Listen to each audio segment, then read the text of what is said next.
Welcome sa Cloudy Movie Recap. Ang pelikulang ikukwento natin ngayon ay ang King Arthur, Legend of the Sword. Halina't simulan na natin.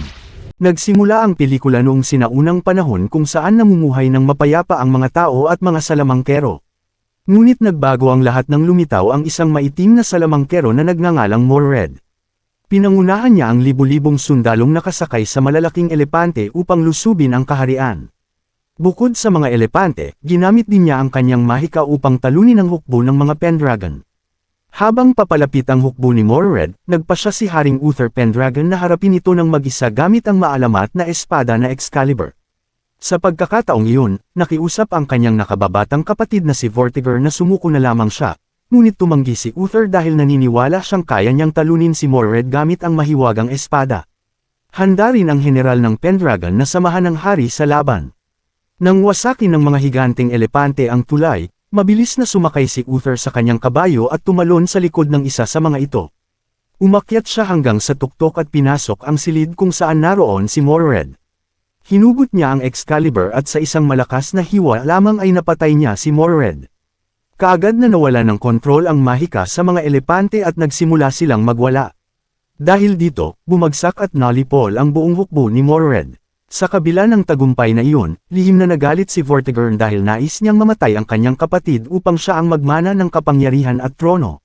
Matapos ang digmaan, nagpulong si Haring Uther at ang kanyang mga kakampi. Napag-usapan nilang lipulin ang lahat ng salamangkero upang hindi na maulit ang ganoong trahedya.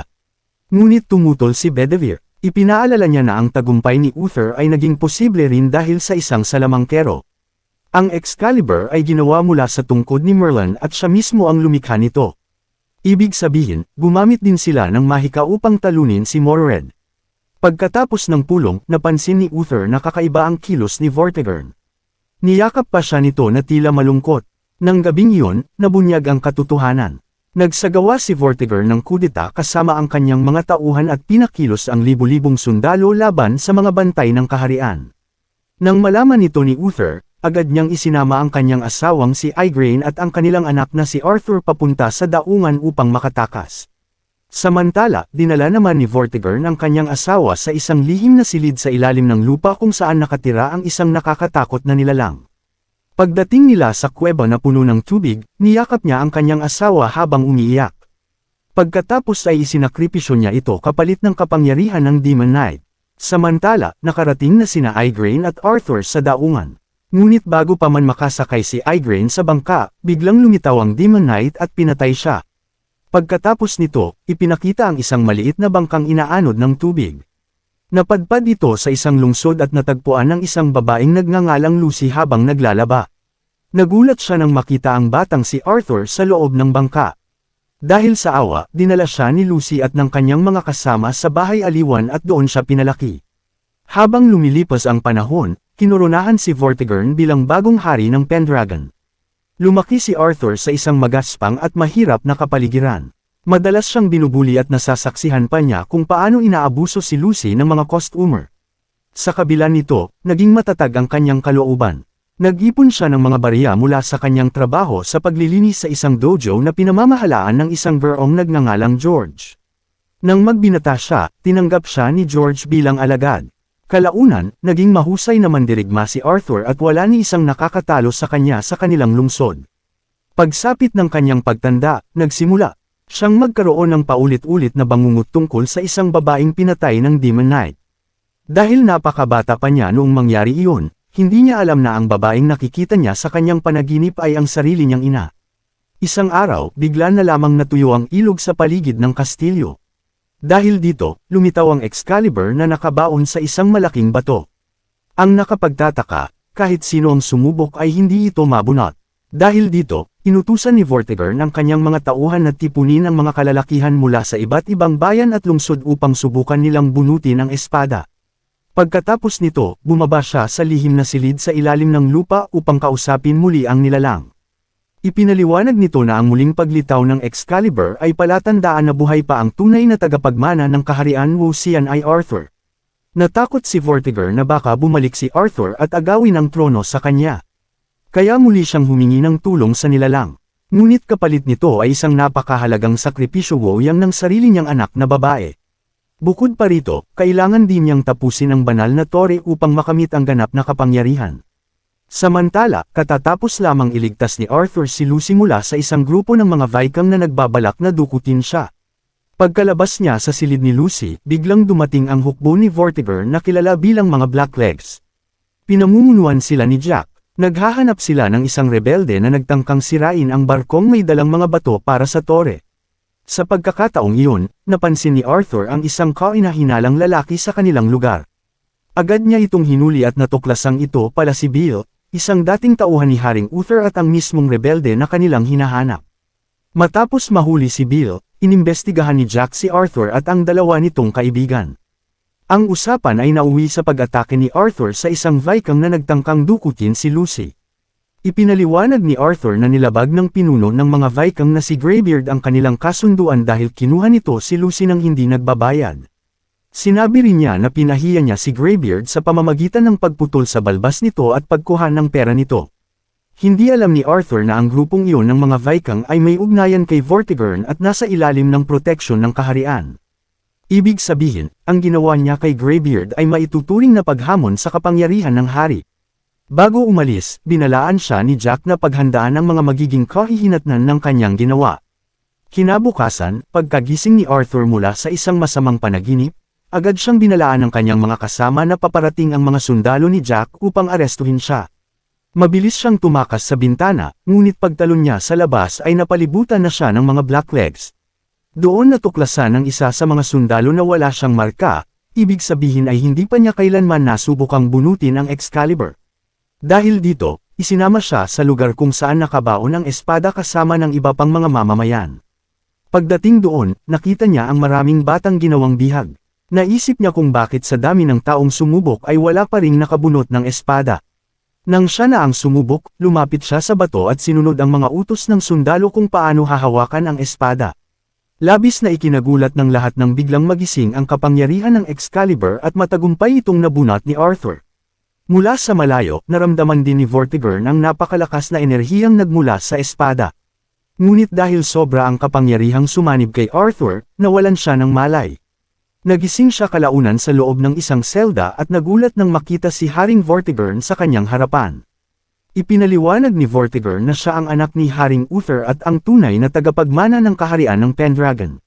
Ngunit hindi ito pinaniwalaan ni Arthur at iginiit niyang lumaki siya sa isang bahay aliwan at wala siyang kaugnayan sa maharlikang pamilya.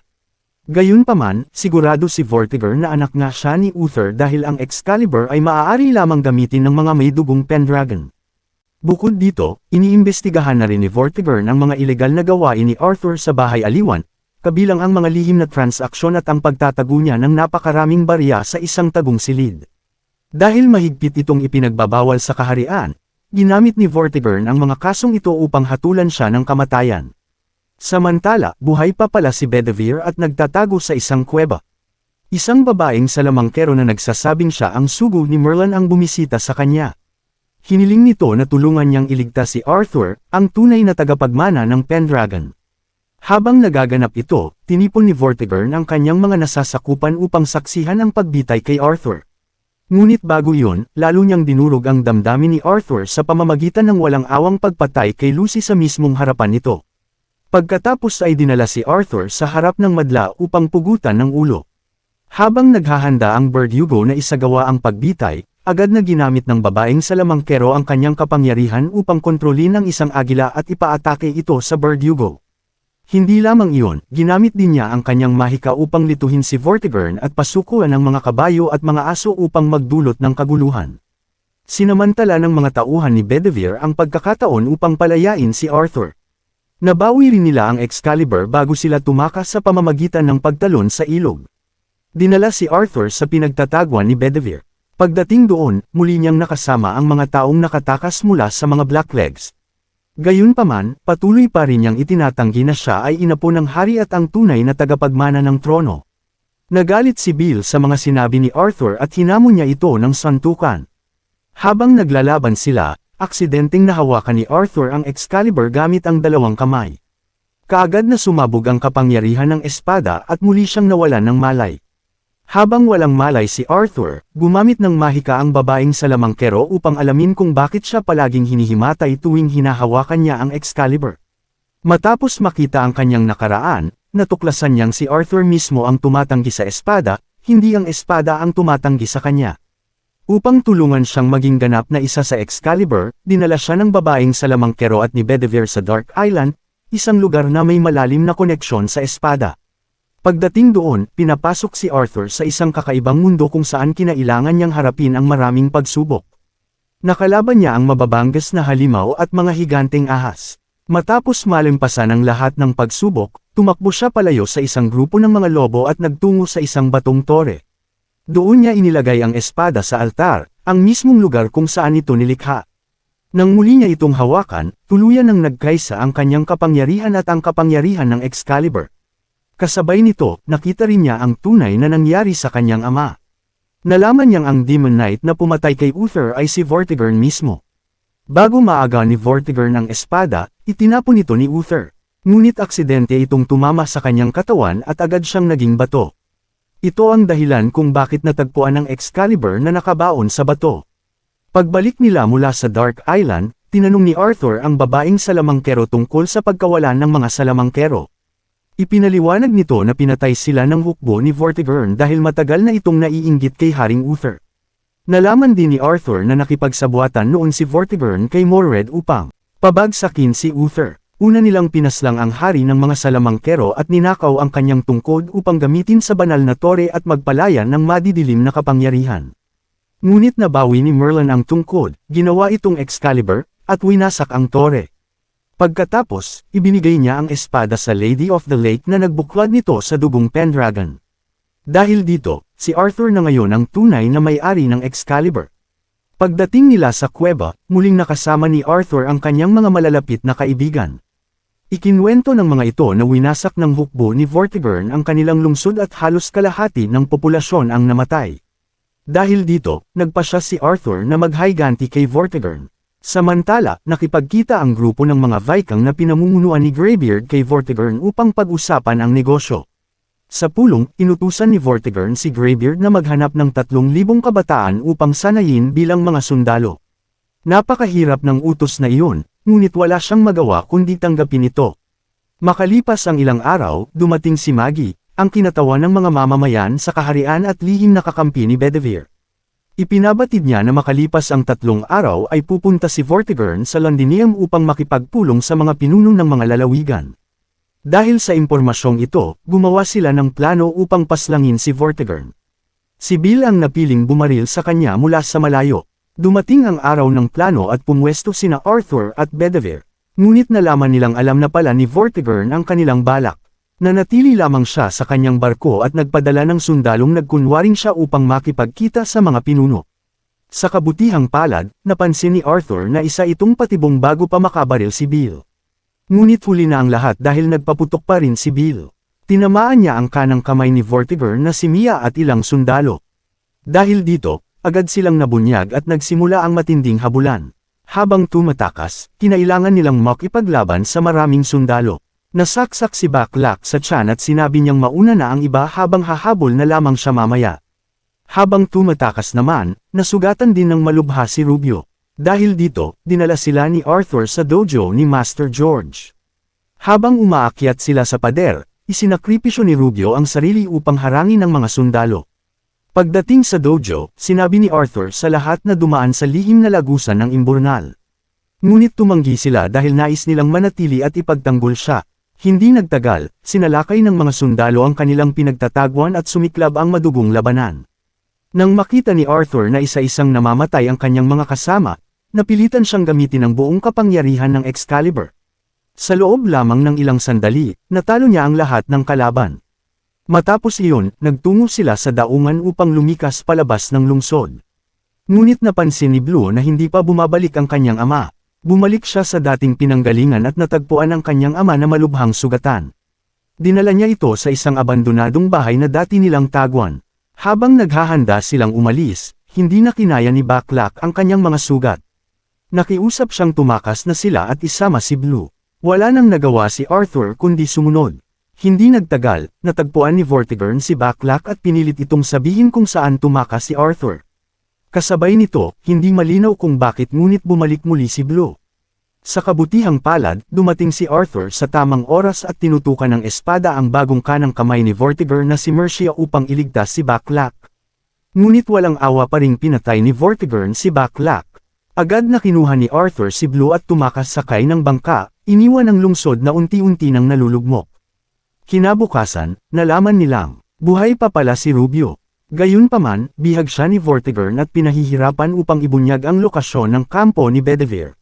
Samantala, labis na sinisisi ni Arthur ang sarili sa lahat ng nangyari. Dahil dito, nagpasya siyang itapon ang Excalibur.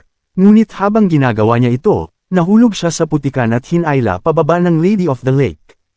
Ibinigay muli ng Diyosa ang espada sa kanya, na parabang ipinapaalala na hindi niya maaaring takasan ang kanyang kapalaran. Pagkatapos noon, sinabi ni Arthur sa kanyang mga kasama na haharapin na niya si Vortigern. Bumalik sila sa kanilang kampo ngunit pagdating doon ay natuklasan nilang pinatay na ni Mercia ang lahat ng tauhan ni Bedivere. Nabihag din ang babaeng salamangkero at si Blue at dinala sa kastilyo. Nag-iwan si Mercia ng mensahe na kung nais ni Arthur na mabuhay ang dalawa, kailangan niyang sumuko kay Vortigern. Nagbabala rin siya na anumang panlilinlang ay maaaring magdulot ng kanilang kamatayan. Kinabukasan, personal na nakipagkita si Bedivere kay Vortigern at isinuko ang Excalibur kapalit ng kalayaan ng babaeng salamangkero. Sinabi niyang kung wala ang espada, hindi na magiging banta si Arthur. Inihayag din niyang kusang susuko si Arthur kapalit ng kalayaan ni Blue. Matapos mapalaya ang salamangkero, gumawa sila ng bagong plano. Tatawag siya ng isang higanteng ahas upang salakayin ang kastilyo. Ngunit bago iyon, isinailalim muna niya si Arthur sa isang ritual kung saan pinakagat siya ng makamandag na ahas upang hindi siya atakihin ng higanteng nilalang. Nang maging handa na ang lahat, sumuko si Arthur at nagtungo sa kastilyo. Una munang pinakawala ng salamangkero ang isang mas maliit na ahas upang guluhin si Vortigern. Habang isinasagawa ang pagbitay kay Arthur, sumulpat ang ahas. Ngunit agad itong pinatay ni Vortigern gamit ang Excalibur at nabaon ang espada sa isang haligi. Sa sandaling iyon, dumating ang higanteng ahas at nagsimulang lamunin ang mga sundalo pati si Mercia. Samantala, nagmamadaling bumaba si Vortigern sa ilalim ng kastilyo upang humingi muli ng tulong sa mahiwagang nilalang. Ngunit gaya ng dati, may kapalit ang kapangyarihan. Hiningi nito ang kanyang anak na babae bilang sakripisyo. Wala nang ibang pagpipilian si Vortigern. Sa matinding paghihirap ng kalooban, pinatay niya ang sarili niyang anak at inialay ito sa nilalang upang makuha ang kapangyarihan. Sa itaas naman, ginamit ni Arthur ang Excalibur upang lipulin ang mga bantay. Pagkatapos ay pumasok siya sa banal na tore na ngayon ay naging isang kakaibang dimensyon. Doon niya hinarap si Vortigern na nagbagong anyo bilang Demon Knight. Nagsimula ang kanilang huling labanan. Sa simula ay madaling nadaig si Arthur dahil napakalakas ng Demon Knight. Nawalan siya ng malay at nakita niya sa kanyang isipan ang alaala ng pagkamatay ng kanyang ama. Ngunit sa pagkakataong ito, bago pa tuluyang mapatay si Uther sa kanyang pangitain, nahawakan ni Arthur ang espada sa tamang oras. Ipinamana ni Uther ang Excalibur sa kanyang anak at tuluyan niyang nakontrol ang tunay nitong kapangyarihan. Nagising si Arthur at natagpuan ang sarili sa mismong sandali bago magsimula ang kanilang laban. Ngayon ay ganap na niyang kontrolado ang Excalibur. Sa kanilang muling paghaharap, nagtagumpay si Arthur na talunin at patayin ang Demon Knight, na siyang katapusan din ni Vortigern. Pagkatapos nito, winasak niya ang banal na tore upang tuluyang mawala ang madidilim na kapangyarihan. Makalipas ang ilang araw, nagpagawa si Arthur ng isang bilog na mesa para sa kanyang konseho. Hinirang niya sina Stick at George bilang mga miyembro nito. Inatasan naman niya si Bill na pangunahan ang seremonya ng kanyang koronasyon. Sa wakas, opisyal nang naging hari si Arthur.